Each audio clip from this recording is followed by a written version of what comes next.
Hello, Tyler Grun here with another showcase video. Before I get into that, I did want to thank those of you who watched my first video. I got a pretty good response, I think, for a debut video. A couple hundred, actually 450 some views, which I was not expecting. I was expecting tens of views, let alone hundreds of views. So thank you to everyone who watched. Thank you to those of you who commented and subscribed. It's nice to see that, to know that what I'm doing is appreciated here. Very cool. So the theme of today's video is going to be on the Witch Hut collection system.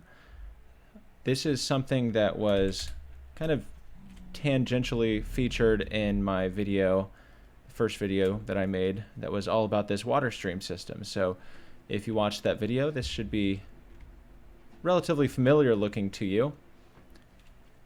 When you saw it in that video, it was in a creative test world. This is actually in our survival server, however. We went ahead and built everything.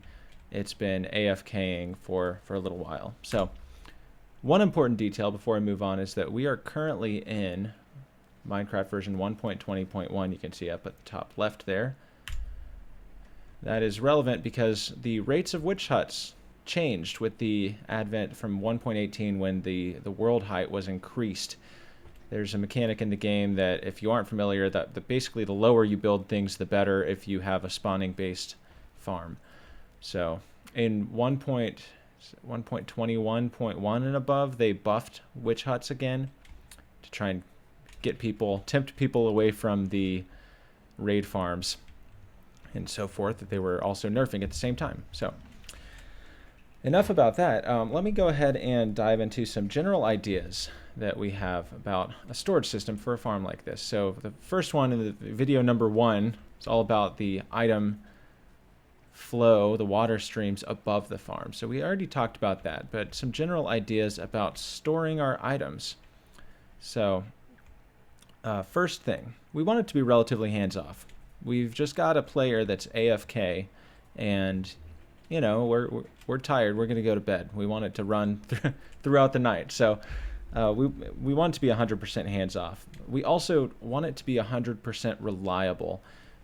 In Minecraft, well, really in any sort of statistics, if there's a chance that something can go wrong, it's going to happen eventually. It's inevitable. So we don't want that. And there's actually some important reasons once we get into the auto crafting features of this system, where we need it to be 100% reliable. If we've got sticks in our redstone dust, if we're sending a box of sticks to a block crafter, we're not going to get a block of sticks. It's just going to break the system. So, you know, we want 100% reliability for that reason. The last thing, we want to think about the rate of our farm, how fast items are coming in, how fast we feasibly might want to AFK this thing. So, you know, if we spend all this time designing a storage system and then we're only able to AFK our farm for 3 hours, well, okay, maybe our storage system was not big enough. So that kind of brings me actually to my last point, which is storage density. This is kind of a critical aspect of why we might load things into shulker boxes, of course, because then we can have 27 times more items stored in you know, a relative size of chest silos. So in the case of this one, if I didn't have any shulker box loading going on, I'd be able to store somewhere around 180,000 items in here, which is great. That's a lot. But with shulker boxes, we can store 4.9 million items, and that's not even counting the box craftings or the block crafting. So if we account for that, it pretty much doubles that. So we have like nearly 10 million items that can be stored in just this small little storage system. So that's pretty cool.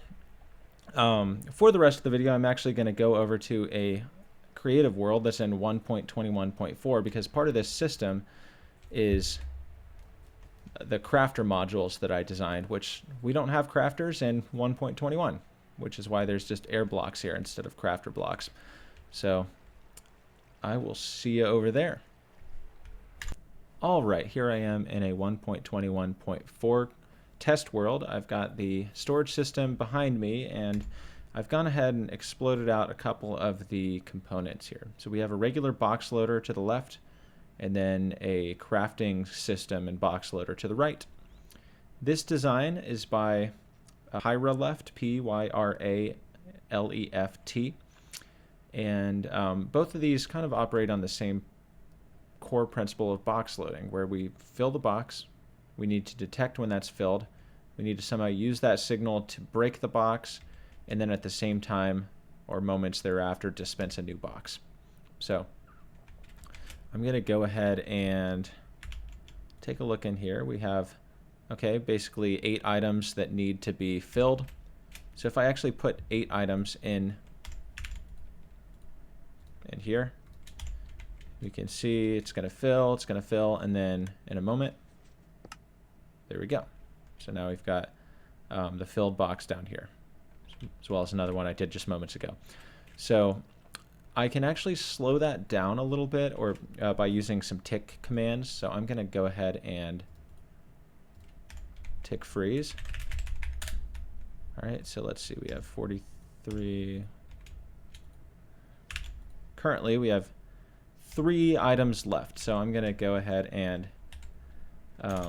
step forward from 8, what is that, 32 ticks? Okay, so this is now full. The comparator here is outputting a signal of 15. It changed the redstone dust here from 14 to 15, which the observer is going to see, so in 2 ticks. Actually, it's already gone. It's already happened. So we are currently extending this piston. It's going to come up here. There's a little circuitry that basically triggers the piston via QC, and then provides an update at the same time from this hopper that's right here, or this observer rather. So here we go. We'll see 2 ticks later. That piston's already broken the box. You can't even see it because it already got sucked in. So kind of a cool system. So the last bit of the chain here, we need to dispense a new box. So the box is currently in this hopper. In just a moment now it's in the dropper. This is about to be powered once this signal reaches or turns off. So 2 ticks. There we go. It just turned back on, which means we're about to drop this box. There it goes, and dispense a new box. So that box is already in the hopper here. So that's what makes it 100% reliable, is that it basically, as soon as this is dispensed, it's already been picked up by the hopper. So pretty cool little system. I'll go ahead and let it go through a cycle one more time. This time we're going to let the game run. Let's see, tick rate 5, sure, like 4 times slower. And let's see, that would be 8. So there you can see it slowly filling.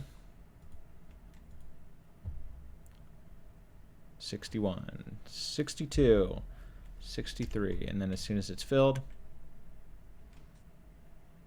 dispensed or broken, new one is dispensed. So pretty cool little system. Okay, now this one crafts and fills the box. This is my design. I'm kind of proud of it. Now this is 1 wide tileable, but it is not slice preserving. So what that means is that if we put several of these in a line, there's a chance that a box is broken and then it like enters a hopper that's to the side. So this is totally fine for the case that I'm using it here, where we're just filling redstone blocks into our storage. So like if a redstone block box gets into either of these hoppers, it doesn't matter which one. In fact, I'm just sending them both into this tower. So anyway, couple of circuits to point out. I guess I should slow down so you can actually see what's going on. So first, We want to craft items. So as soon as the crafter is filled, it's going to send a power level of 9, which changes the redstone dust here and then triggers the crafting operation. And it crafts directly into the box, which is kind of cool. So I am going to go ahead and put, yeah, this box directly on top. So we're already going, actually. So I'm going to freeze the game. 62. So we can see, I'm going to change the rate. Slow it down. There we go. And as soon as this is filled, our power level over here changes from 14 to 15. There it went. And that breaks and replaces kind of in the same moment. So pretty cool little system, I think. If you have any questions about it, let me know and enjoy.